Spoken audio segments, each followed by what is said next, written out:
Today on the show, today's guest, look, you guys are always, the favorite topic of all you guys out there is lead gen. That's something that everybody is concerned about, even though I would say maybe your problem is conversion. Lead gen is the thing on top of everybody's mind. Today's guest is an expert in lead generation and client acquisition. I'm thrilled to welcome JP Maroney. JP, what's up, man?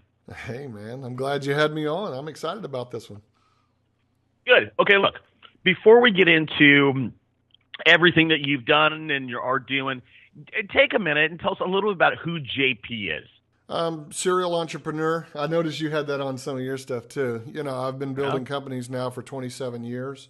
Started my first business right out of high school, and had the ups and downs, skin knees. I like to tell people everything I know today has been hammered out on the anvil of experience. So it's, we've had some good stuff, had some things, learning opportunities along the way. And, in terms of the internet stuff, I really, jumped headlong and built my first website back as far as 1996. Went full-time on the web in 2004, building primarily online-driven businesses. And today we run an investment firm that specializes in digital assets. So, yeah. Interesting. So a business right out of high school. What was that, JP? What were you doing? It was a Christian T-shirt company. I had come up with a little saying that said Christianity is cool when you consider the alternative, and the word cool had snow on it, and the word alternative had fire on it. It's a little dark if you think about it from some perspectives. But I had come up with this idea, and I created a T-shirt, and a bunch of church youth groups and groups like that started buying it and wearing it, and that was kind of the kickoff. Ended up doing about a dozen designs, and it was funny because that actually led to one of my first partnerships and first outside investments. And there was a lot of learning, left to do, but a lot of learning during those first couple of years. Yeah, well, I mean, look, I think the two things that you just said, and the two things that I would think that you got out of this, and I think this can be instructive to everybody listening, is, when you design if you're going to start a T-shirt company, you might think you have a good idea, a good slogan, right? But what you have to do is you have to iterate, right? You have to start with this and go, yeah, let me tweak that a little bit, and then you have to go sell it, right? Right? Create, iterate, and then sell. That's the key right there. You said sell. So that's the one thing I didn't know how to do in the early days. Okay. And it was funny. I was watching an interview, or not an interview, but a documentary last night with my middle daughter, my 12-year-old. She was watching this series on Netflix with me, or Amazon, I can't remember, called basically the Men Who Built America or something like that. Anyways, history of Carnegie and all those guys. And then they've got outside entrepreneurs making comments. And I think it's a producer from Hollywood. I can't remember his name now. But he made a statement on there that, it's like the salesmen that always get it done. They're the ones that whether you call yourself an entrepreneur or whatever, you're still selling. You're selling an idea. You're selling a product. And if you can't sell, you're screwed. Right. Well, you know what? Yeah. I mean, let's talk about sales. I mean, look, I'll tell you this, right out of high school, my first job, right? And I started my own businesses in elementary school, but I got a job out of high school, and it was at a lumber yard, and I worked out in the lumber yard, and the guy recognized me as having some talent and moved me into sales. And here's what this guy told me, and it stuck with me, right? I'm 18 years old, and he said, Toby, nothing ever happens until somebody sells something. And I was like, is that true? And it took me years and years and years of trying to think of a case, right? A use case where something happened without it. You can't do it. No. Nothing happens till somebody sells something. No, now, and it may be a product or service, or it might be an idea, So even if somebody's got a nonprofit or some kind of a cause that they're trying to pursue, you're still trying to sell a concept or an idea to people and get them to turn loose of money to support you, or turn loose of their energy and time or endorsements or whatever it might be. You're trying to sell an idea. And it's funny because I likewise, I had a mentor that said something, and I always tell people, write this one down. I believe this, and that is that sales is the only profession where you get paid exactly what you're worth. Right. Yeah, well, when it comes to sales and persuasion, I mean, look, you have a 12-year-old daughter. I have a 16-year-old daughter. But look, I mean, I'm constantly selling my kids on why they need to eat their vegetables, or why they need to clean their room, or why they should do work today rather than putting it off tomorrow. So again, we're always selling, right? A product or an idea. What are some of those things that you learned early on? You certainly learned that you had to sell, but most people try to sell something, and they try it 2 or 3 times, right? And they're like, it doesn't work. I'm not good at it. What would you say to those people? What gems did you uncover early on? Well, something that I've learned along the way that I didn't know then, which was you're a whole lot better off starting with a market first and the problem that market has instead of starting with a product. I started with a product, and I see a lot of first-time entrepreneurs, well, shoot, maybe not even first-time entrepreneurs, but I see a lot of entrepreneurs make this same mistake. They start with a clever idea, or they write a book, or they create a widget or something, and then they go, I wonder who'll buy this, and they go out and they try to find a market for it. And I have this thing I call the triple threat that I teach people internally in our company as well as when I'm on the stages and stuff talking. And it's always that you start with the market first. And if you start with the market first and you go find a group of people that have a problem that is so painful, so terrible, so uncomfortable for them that they're willing to pay good money to have a solution to that problem, either get a service or a product or a formula or something, then you have a chance of success in business. But unfortunately, like I did, a lot of people start with a product or a solution and not with the market first. And they end up really, I liken it to trying to go out in the desert and dig water wells. You might eventually hit water, but you got a lot of hard work ahead of you.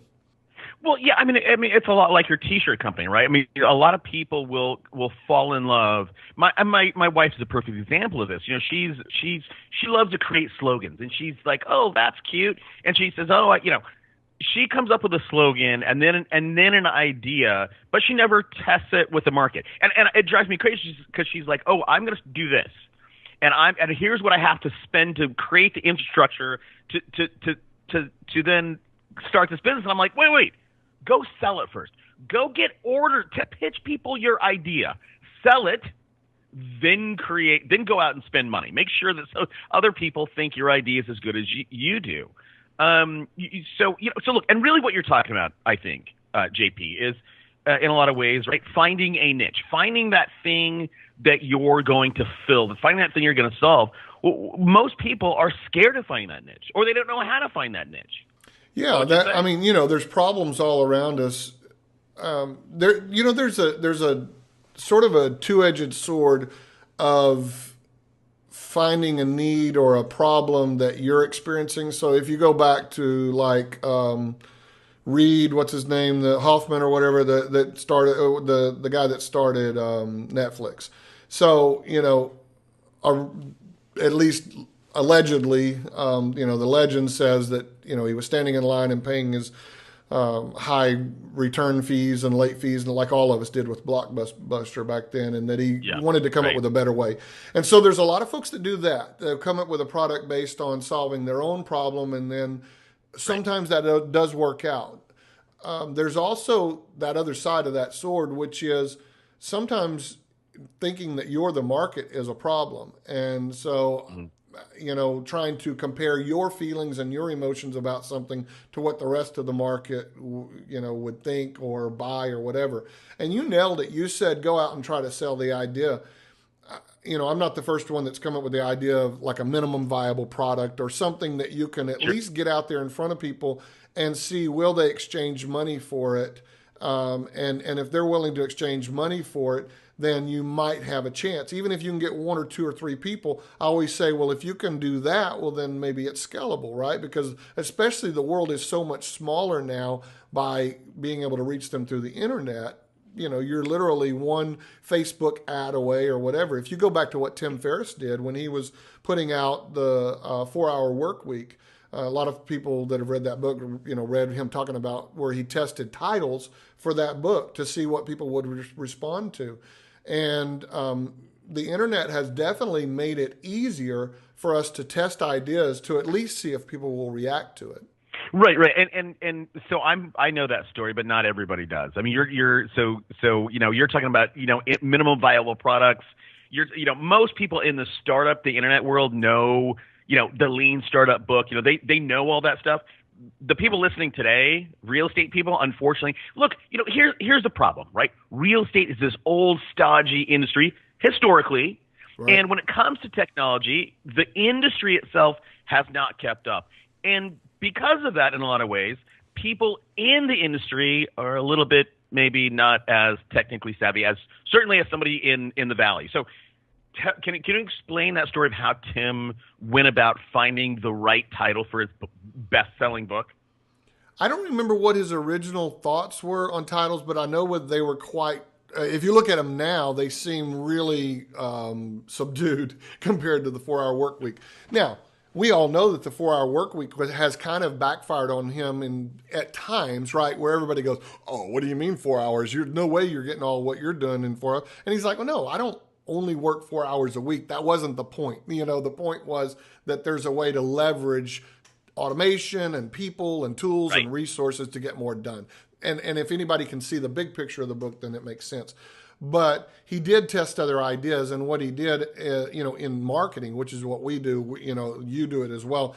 You're always wanting to split test, and the old idea behind an A/B split test is that everything is the same except for maybe the headline is different, the title's different, or a button color is different. There's one thing that's different. In his case, he was testing these different titles to the book to see what would people click on, respond to, engage with. And then he based his ultimate title on which one got the best engagement or the best reaction. And Facebook gives you that. Instagram, there's plenty of ad platforms out there. Anytime you're running any kind of traffic to a website, you can split test what page people land on, because there's tools for going, okay, go to this one on this click, and then the very next person that comes, take it to this one, and then go back to A and back to B and back to A and back to B. So that whole idea of split testing. And if you bring that down to the real estate world, think about the fact that, look, real estate, you're right. It is an old business, but at the end of the day, it's still selling. It's still solving a problem. And good marketing, I say this a lot, good marketing enters the conversation going on in the mind of the prospect. And that means that you have to say something in your headlines, in your imagery, in your messaging that resonates with those people that are reading your ads or looking at your website or looking at a flyer or even an open house sign that you're putting out.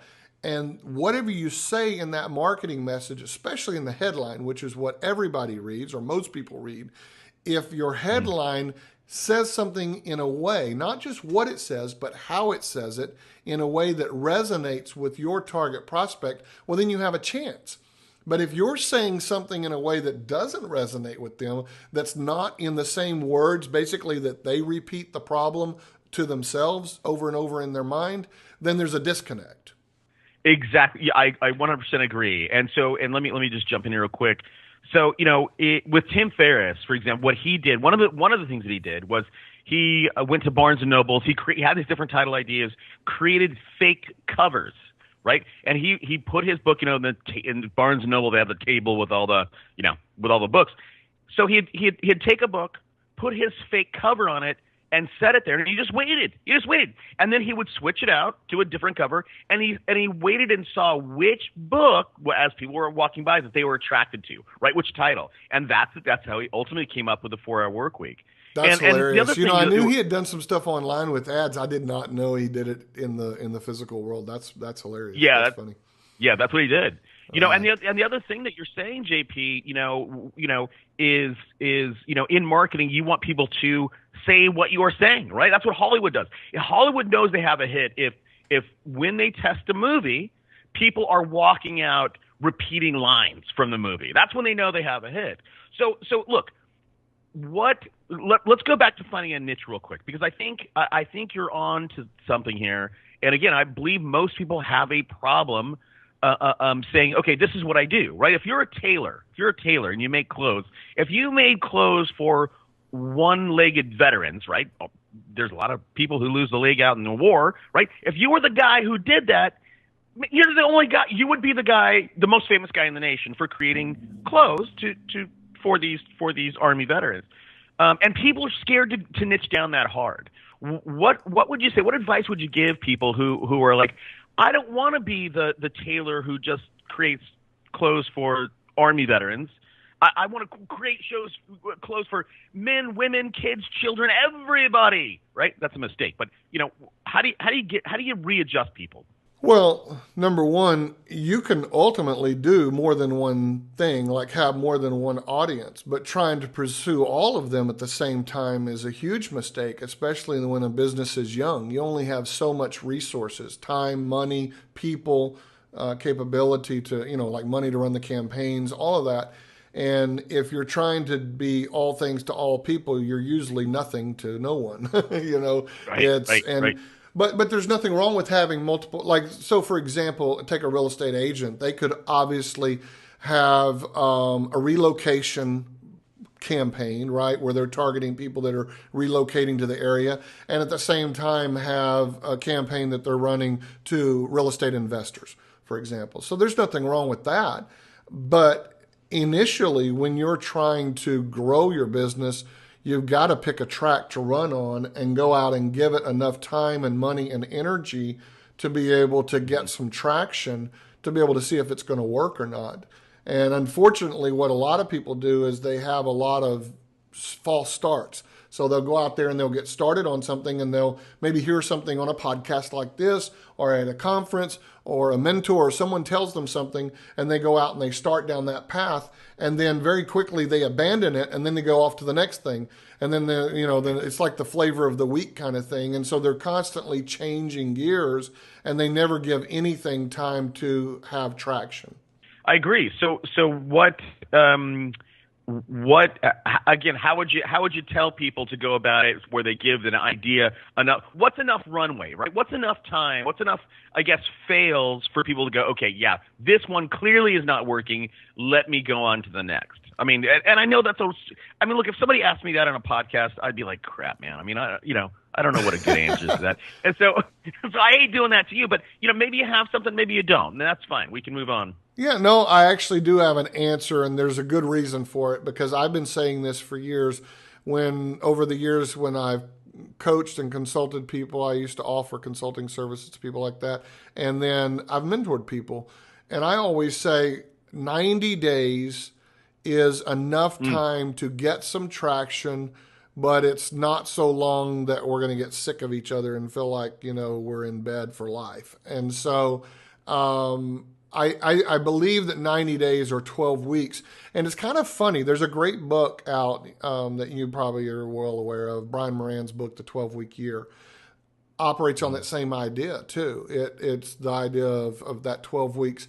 I've run on that idea of a quarterly or a 90-day program in many areas of business. It's really enough to establish some kind of traction for a new program.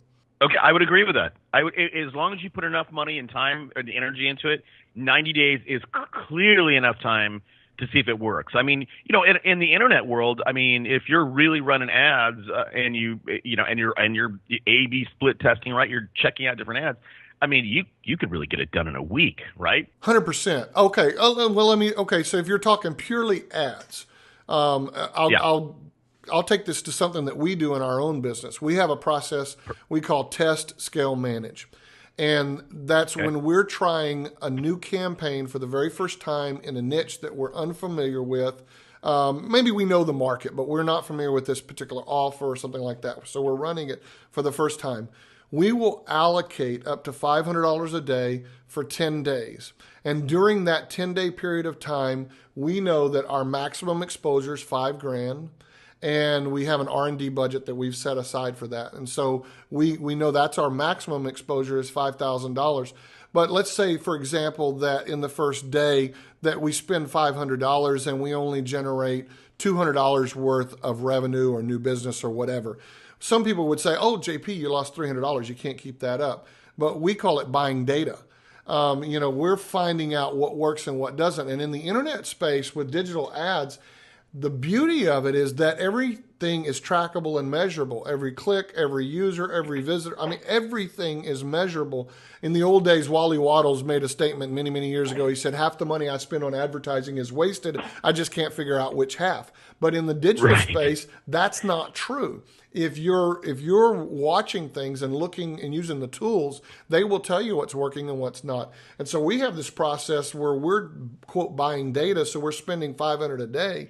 And during that time, at the end of every day, we can look and see, did men respond and not women?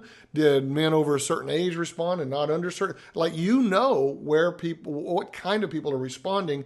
And then it's just a pruning process to eliminate what doesn't work and then scaling up what does work, or continuing what does work and doubling down on it. And that process works very well. And 10 days is more than sufficient. In many cases, we'll be in ROI within 2 to 5 days. But we allow up to 10 days to test a campaign like that. So that might even be a more quantified answer of what you were asking. Yeah, no, that's a great answer. I love that answer. You know, I think the next logical question for that is, you know, or scenario might be, you know, for those people, you know, people out there, so they have a product or service they want to sell, they have a general idea of who wants to buy it, but then because where do I spend that $500, right? Because, you know, you might spend the $500 on Facebook and go, well, my audience, you know, maybe your audience wasn't there, right? So you know, is it spent on Instagram? Is it just spent on Google pay-per-click? You know, what if somebody's going to go about and use your model, right? $500 a day, 10 days.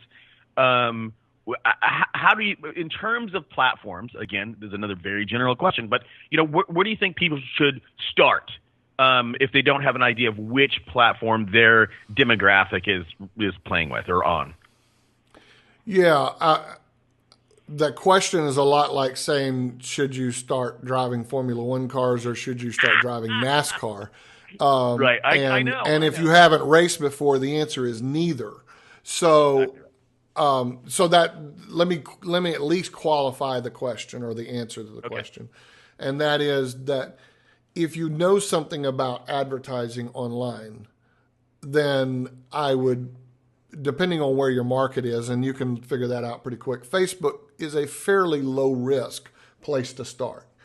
And it's pretty easy to drill in on certain demographics. And certainly, as we know, real estate agents are generally very regional or you know, geographically confined. So it's easy to control that.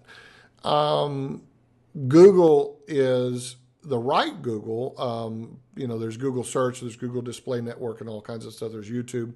You know, can be a little funky because the cost per click can get really high really quick on some of the competitive phrases and that sort of thing. But Facebook, on the other hand, you can at least get in front of people.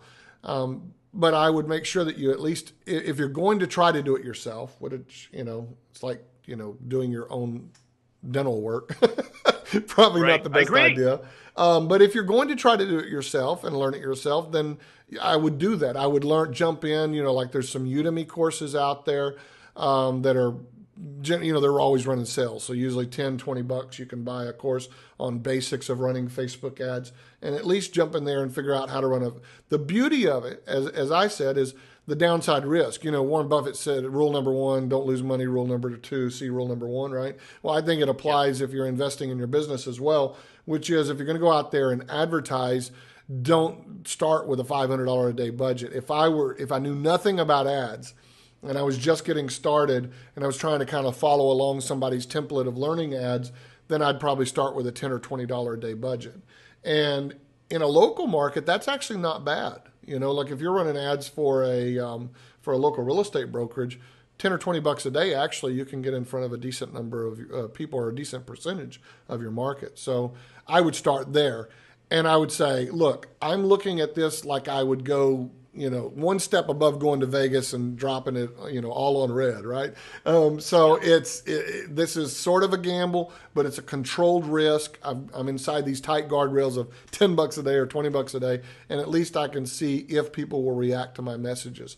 And that's a good way to learn. It's cheaper than going to college, you know, $10 a day, $20 a day. Yeah, well, so it's a good way to learn. So look, I love that line, right? Trying to do your own marketing, advertising in today's super competitive world is a lot like doing your own dental work. I'm going to steal that, by the way, right? So I will not attribute it to you, but I'm attributing to you right now. I'm stealing that, everybody. That's from this day forward. You're going to plagiarize me and not tell them, and not pay you royalties on that. But so right, and again, I think you're completely dead on. I think you're completely right. I think too many people will go out, do marketing, and do it the wrong way, right? Because they're doing it themselves, and just go, it doesn't work. Instead of having that critical right mindset of, hey, I'm buying an education here, right? I'm not expecting to get a return on my $10 a day. I'm buying an education. So one thing that you've kind of mentioned in peripherally many times is this notion of leverage, right? This notion of going out and doing, well, it's just leverage, right? Everybody knows what that is. So for you, how important is leverage, do you think, in actually building and scaling a business? And then we'll go deeper from there. Do you want to talk about leverage in general, or in the sense of capital, or all things, just looking at the concept? Yeah, just the concept, because and here's why I think it's important, right? A guy like you started with a T-shirt company. That's very much like if a T-shirt company, you might do some ads somewhere to promote your product, but rarely are you going to go out and hire a team of salespeople, and admin people to run that T-shirt company. That's a solo business. That's a solopreneur business. And I think too many people have that weird headspace of, okay, I'm going to start this, but I'm going to be the front guy, and I'm going to be the back guy. I'm going to do everything. And they can't get their head around spending money and building a company with a little leverage. Okay. So, yeah, I think it was, I may be misquoting, but I think it was J. Paul Getty said, what would you rather have, 100% of one man's effort or 1% of 100 people's efforts? Leverage works no matter what. Everybody's talked about OPM, other people's money, but, there's other people's time, there's other people's resources, there's other people's list, there's other people's credibility. Today, we have this, it's like it's a new phrase, influencers, right? And influencers, if they'll talk about your product or service on Instagram or whatever, and then you get some visitors, well, look, that's been going on for a long time. That's leverage. Jay Abraham talked about it many years ago, and he had a funky term for it. He called, host parasite or host beneficiary relationships. But the idea is a strategic alliance. I did a report on this a while back. I should really dig this up and maybe polish it up and put it back out there. But I did a report called something about the power of leverage, but strategic profitable leverage or something like that. But the idea is that there are many different things that you can lever from, right? So you can use money as leverage, and think about it. Some people, using debt as a weapon or as a tool in business can be very powerful. So if you've got a credit card that you're using for your business, and you have the choice of taking that credit card and going and buying paint for your office or carpet or whatever, or you could buy advertising and invest in getting more customers, which is the better use of that leverage, right? And right. So I like to think about leverage is, if you're going to execute on that, whether it's people or resources or money or whatever it might be, is use it as something that you can grow your business with, where you're getting an ROI back. That means if you're putting $1 in, you're getting something more than $1 back out. The best investment, in my opinion, that an entrepreneur can make is in getting more customers. Once you know your numbers, here's the facts. Once you know your numbers of what a client is worth to you over their lifetime, and how much they spend in their initial transaction and each subsequent transaction, how frequently they come back and buy again, what their average referral factor is, like if the average, client refers, 0.5. In other words, for every 2 clients you get 1 referral. Or for every 1 client you get 3 referrals. Whatever your numbers are. Once you know your numbers, then going all in on buying new customers is, in my opinion, the absolute supreme investment that an entrepreneur can make in their business, because it pays back. It may take a week to pay back. It may take a month to pay back. It may take 6 months or a year to pay back, whatever that number is. But I ask people, if you could go to a well and stick a $10 bill in the well, and then you pull that, in a bucket and drop it down, and then you pull that bucket back up and there's a $20 bill in the bucket, how many times would you be willing to stick a $10 bill and drop it down in the well? And, everybody goes, oh man, as often as I could. And some guys will say, well, I'd automate it, right? Or I'd get somebody else to drop it down in the bucket, whatever it is. But the fact is that you're creating a predictable flow of money, making money on your money. Well, buying customers is exactly like that. If you're putting money into generating leads and a certain percentage of them will convert into customers or clients for your business, then you can predictably grow, and you can accelerate the velocity or the pace at which you grow. That's very, very exciting. And so if I'm looking at leverage of money for a business, that's the ultimate leverage. Now, there's another kind of leverage, and if you want to talk about it, we can talk about it, but I love the idea. I learned a lot of this from Jay Abraham years ago about leveraging off of other people's resources in terms of who they already sell to. And to me, that is like the big win, because it costs you little to nothing up front, but you get to access or acquire clients very, very quickly. And that's a great way for somebody that's trying to get off the ground.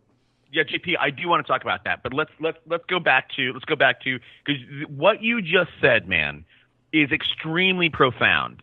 And I don't know everybody listening if they understood, if they digested how profound what you just said was, right? And so I want to unpack it a little bit, And so what you said was, you said, hey, if you know the value of a client, right? So in you and I both know, right? That's lifetime value of a client, right? So if you get a client and you can make $100 off that client through selling to them again, and again, one thing that everybody should realize is that the easiest way to make a sale is by selling to somebody who's already bought from you, right? They know, like, and trust you. 100%. So how much are they worth to you through selling to them again or their referrals? Once you understand the value of that client, right, then you can just spend up to that maximum. If they're worth $100, look, you can spend up to $90 or $900 or $9,000 in order to acquire that client. So understanding lifetime value. And look, would you say, I'm really curious about this, in your experience, I know you coach people, you do this for a lot of people, is that a big failure point? Is people not going back and looking at the lifetime value of a client? They just look at customer acquisition costs instead of looking at the long-term picture? I stand in front of audiences of 100 to 1,000 business owners and ask that question. How many of you know exactly what the lifetime value of a client is? And you have to qualify it for people. So a lot of people don't even know the formula. So the lifetime value of an average client is this. It's what is the total average, and you can look at it in gross sales, you can look at it gross profits, you can look at other numbers. But over their lifetime, based on the average number of years that a client will stay with you.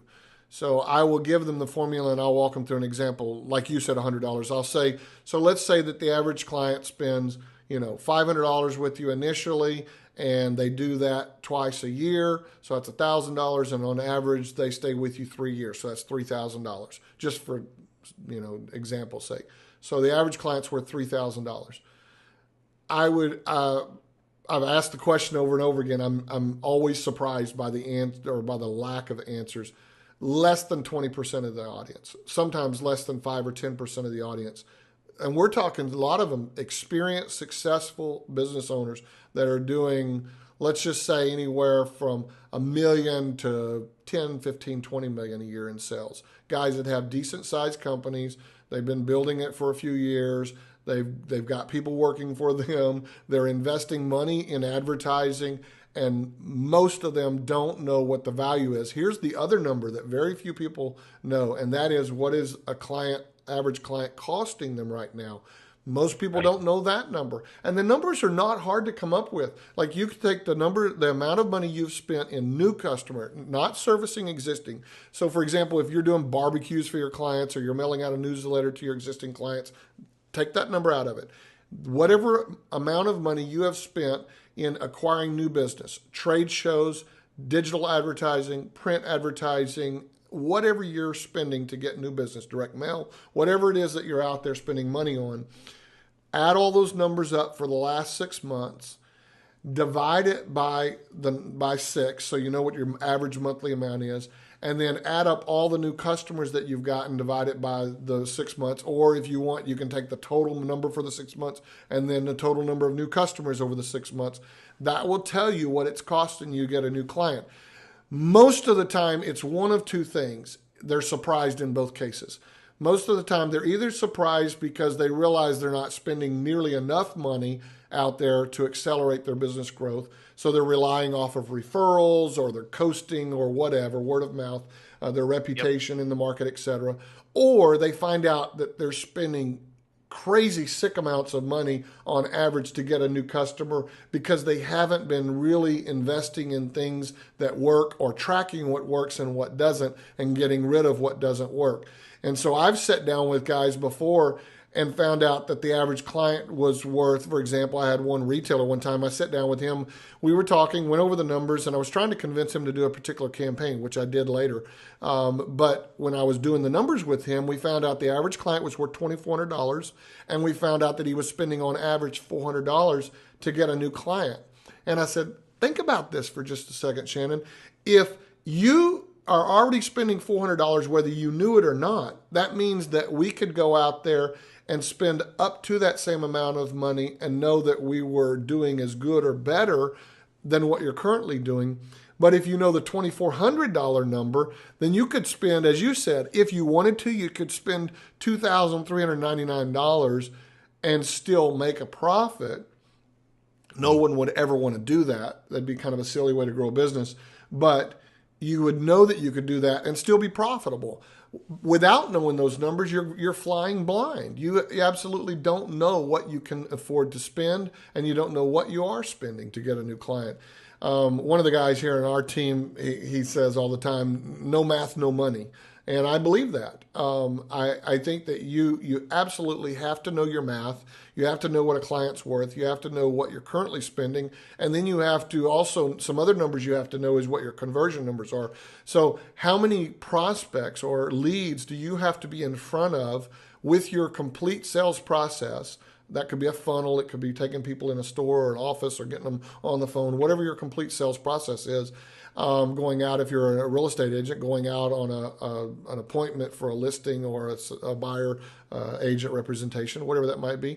But whatever that sales process is, how many people do you have to put that complete sales process in front of to be able to convert one customer, one buyer? And once you know that number, then you can break it down and reverse engineer it and know what you can afford to spend to generate a lead. And that's the more powerful number, because once you know what you can afford to spend on a lead, then you can reverse engineer your advertising dollars and know how to go and spend them efficiently. Yeah, man, that was, again, brilliant. That should be a TED Talk, JP. I loved it. And I agree with everything you said.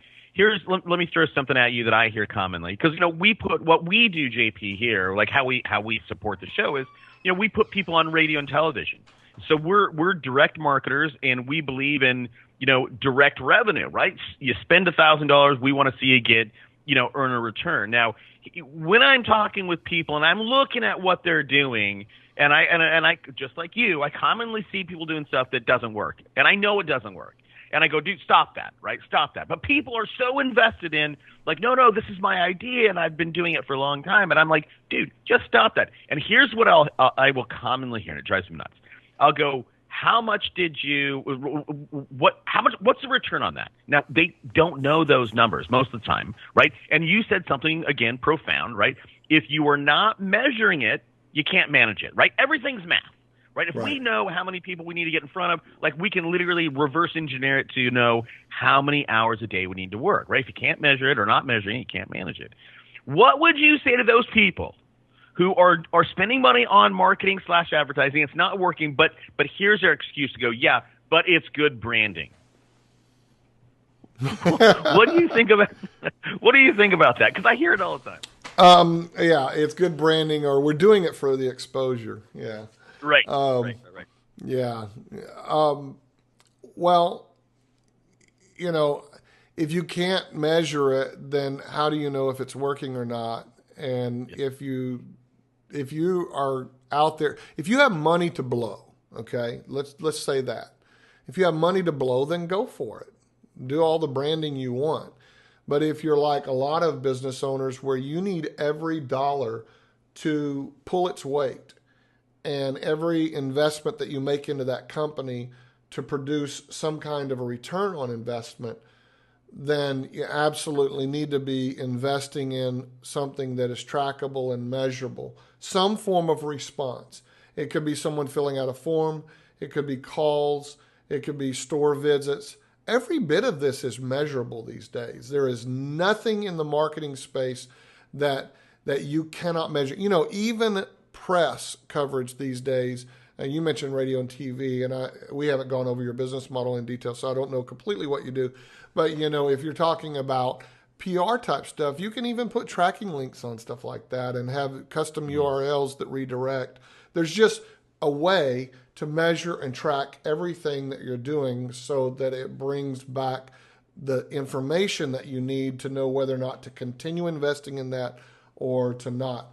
I say if you're either not investing in client acquisition, measurable client acquisition, or if you're investing in advertising but you're not measuring and tracking, you're just basically throwing mud against the wall, then you deserve everything you don't get. Yeah, that's good. I love it.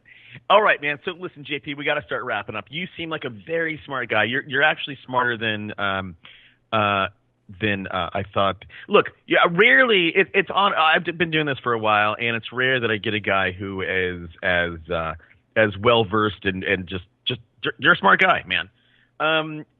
So here's my question to you, right? We always ask for a book recommendation. How did you get so smart? Here's a setup. I'm an aspiring agent. I'm an aspiring entrepreneur. I have $25, JP. What book should I go get right now? You have $25. Number one, I'm one of those funny kind of guys. Is I would say buy used books and get more. But anyway, yeah. But if you could only read one book right now, wow, without knowing what their gaps are, because we don't know what the gaps are. But without knowing what their gaps are, I go back to selling, what you and I were talking about. There's a great book. It's an old book. It's How I Raised Myself from Failure to Success in Selling by Frank Bettker. And he was a Dale Carnegie protege, came up under many years, like when Dale Carnegie was on the platform touring, and they got to know each other. And Frank Bettker was a baseball player who I think had gotten injured and had gone into insurance sales. And Dale Carnegie was mentoring him. And it turned out he started doing his talk, and the talk turned into other things, telling his story, etc. But one of the things that I learned from that book that has made me very, very powerful in sales or persuasion is the ability to ask questions. If you prepare your questions in advance, and if you think about what are the right questions that you should be asking your prospect or your market, they will actually tell you how to close them. Yes. And yes. That has never failed me. But see, what's really interesting is that, what is it? What was the philosopher guy? The whatever method. I'm losing the Socratic method. Socratic method. Thank you. So the idea of asking questions, Socrates was known for and all that, but Tony Robbins says the power of your life or something is the power of the questions you ask yourself or something like that. But asking questions, in my opinion, is one of the most powerful mechanisms. I won't even call it communication skills or sales skills or persuasion skills.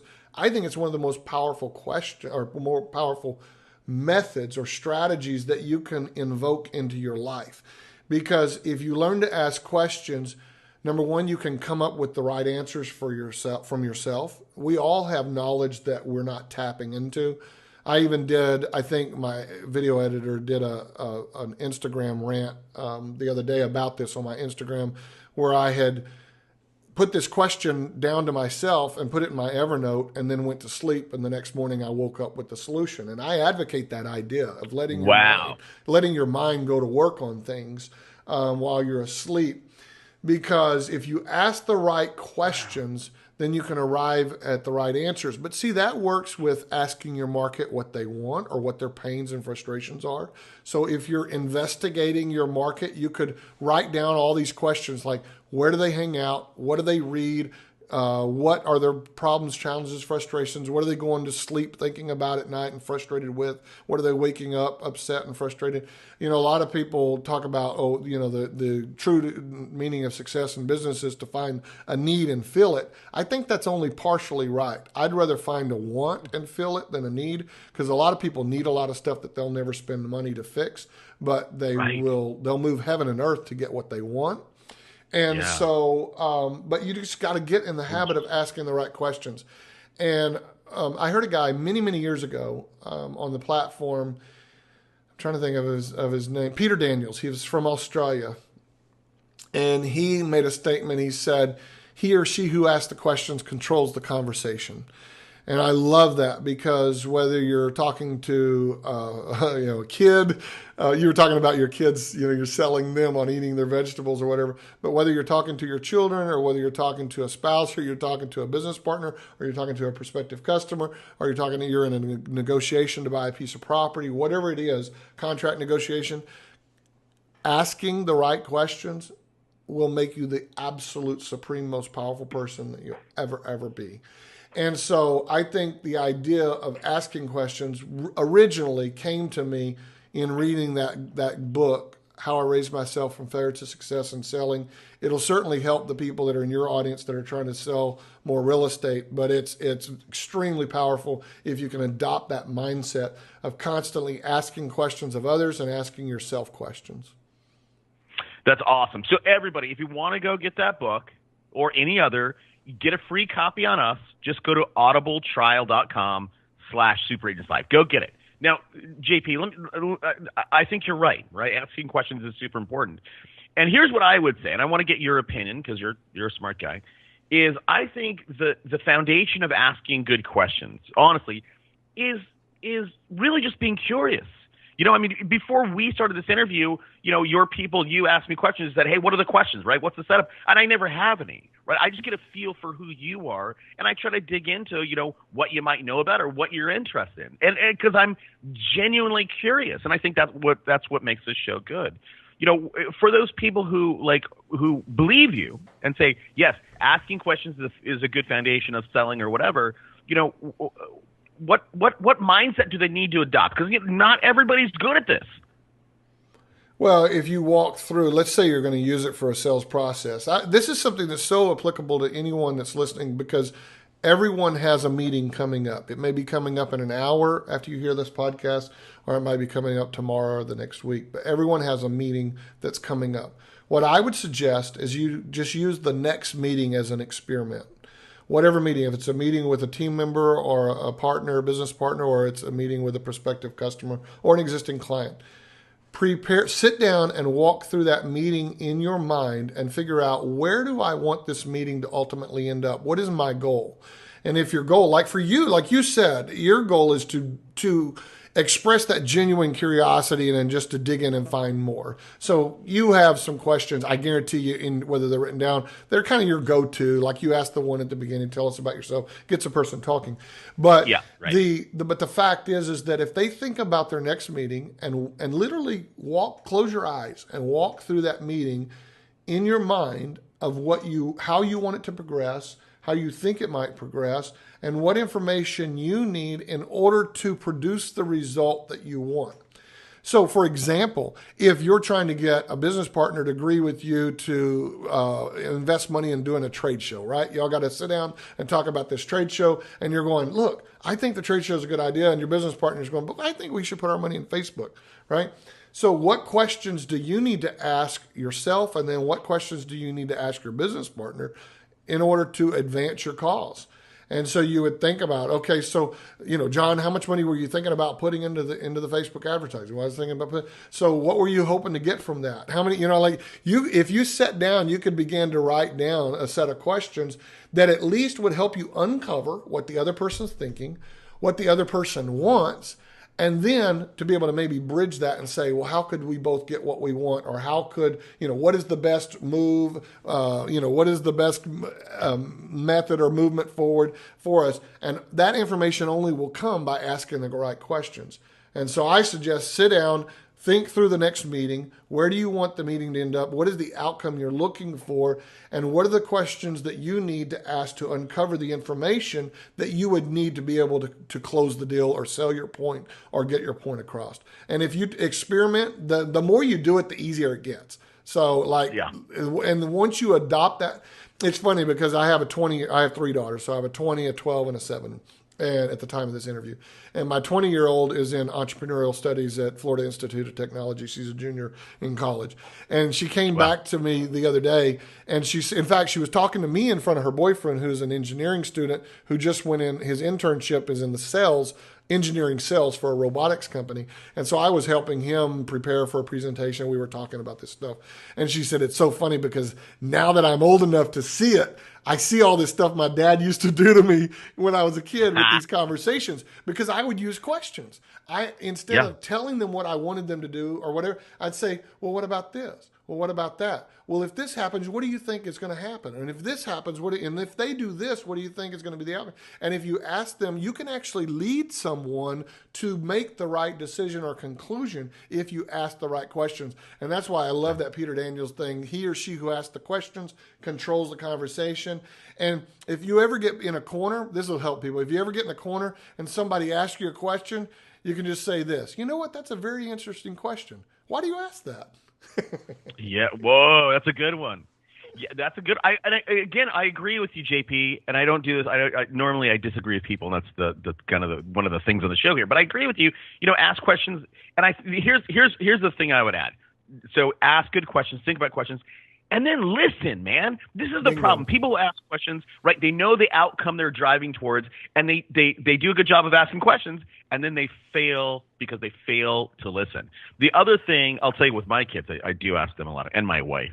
Here's what drives me or them crazy, and I'm sure you're good at this too, is I also talk in illustrations. Like when I talk, I'm like, okay, well, it's kind of like this, and I give them an analogy. And I'm actually doing some marriage counseling right now with my wife.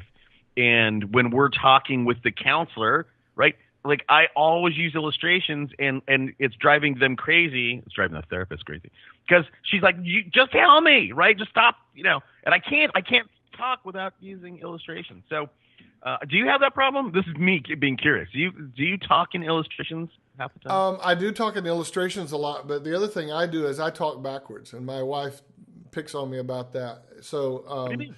She'll say, No, go to the beginning, because I will actually start at the end and start framing, what I'm going to say or why I'm saying it. And so it feels like I'm talking backwards.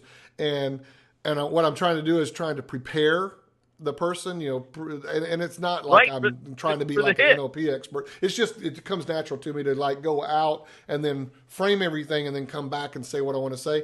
And she'll pick on it. Right. She'll say that. She'll say, no, just say what you're going to say. And then, so yeah, talking backwards is what I call it. I do that same thing too. And when they go say what I want to say, I'm like, no, I can't say what I want to say, because if I say it, you're not going to get it. You're not going to understand it. You're not going to agree with it. Right. Yeah. Let me, right. I do the same thing, man. God.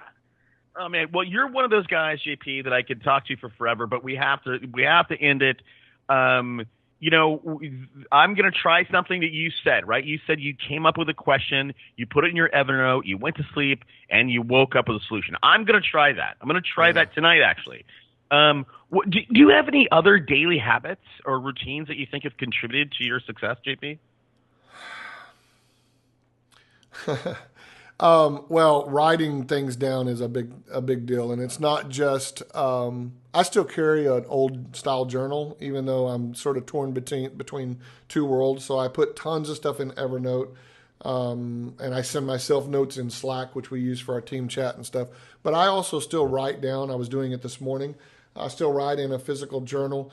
I believe this, and this would be something worth people writing down. I believe this is that writing is very powerful. Writing crystallizes thought, and thought motivates action. By the specific power of writing something down, I'm not the scientist, but I know other people have proven why this works. It connects in a way that other just talking and other things don't. It connects mentally with a person, like with whatever in your nerves, your systems, your psyche or whatever. And writing things down does have a profound effect on solving problems, thinking things through, certainly remembering things. Like I've said this before, you could write a to-do list at the beginning of a day, write down 3 or 7 or 10 or 20 things, whatever that you want to accomplish, wad up that piece of paper and throw it away and never look at the list the rest of the day. You'd still most likely get more done than if you had not made the list to begin with. There's something very powerful and profound about writing things down. And I think the more people can do that, the better off they are. It'll help you solve your problems. I wrote an article about this, I think, in Huffington Post 3 or 4 years ago about the power of drawing a line down the center of a piece of paper. I learned this from Dr. Robert Schuller, the pastor that created Crystal Cathedral many years ago. In one of his books, he talked about solving problems. I think it was Tough Times Never Last, but Tough People Do. That was the name of the book. But he would write a line down the center of a paper, and on one side he would write down all the things that could go wrong if he'd made this decision, and on the other side write down all the things that would go right. And then another thing is he would write a 10 list. This is actually what I wrote the article about, wrote a list of 10 things. So he would write down 10 different ways he could solve the problem, and sometimes it was as simple as breaking down. So let's say that you need $10,000 by the end of the month, right? To be able to close on a piece of property or to be able to pay certain bills or fix something, whatever it was. You needed $10,000. You could write down, well, I need one person, one source of $10,000. So if you're a real estate agent, you could reverse engineer that and figure out what you got to sell to get $10,000 commission. But I need $10,000 from one person, or I need $5,000 from 2 people, or $2,500 from 4 people, or, you break it down. And all of a sudden, what it does, that little exercise, is it forces the mind to start thinking about ways that things can happen.